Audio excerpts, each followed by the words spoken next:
পরপর ম্যাচে এটা হচ্ছেটা কি? এরকম খেললে সনি কেন কেউই বাঁচাতে পারবে না।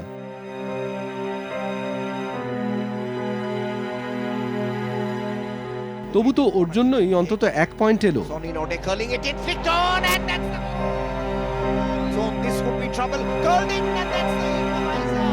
We want to win and we deserve to win today, but 1 point is very important also. We have 7 final to play, so we have to go one by one. কিন্তু ডিফেন্সের কি হাল, কি হলো বলো তো এডুয়ার্ডোর? স্পিডে পারছে না, ফিটনেসে ঝোলাচ্ছে, ঠিকমতো কভারিংও হচ্ছে না। আচ্ছা, ওর চোটটা পুরো সেরেছে তো সঞ্জয় দা? চোট লুকিয়ে খেলছে না তো?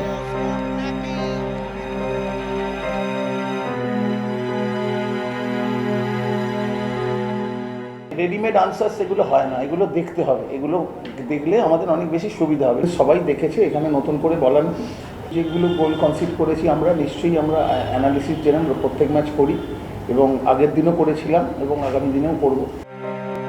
দেখো দেখো ওর অবস্থাটা একবার দেখো।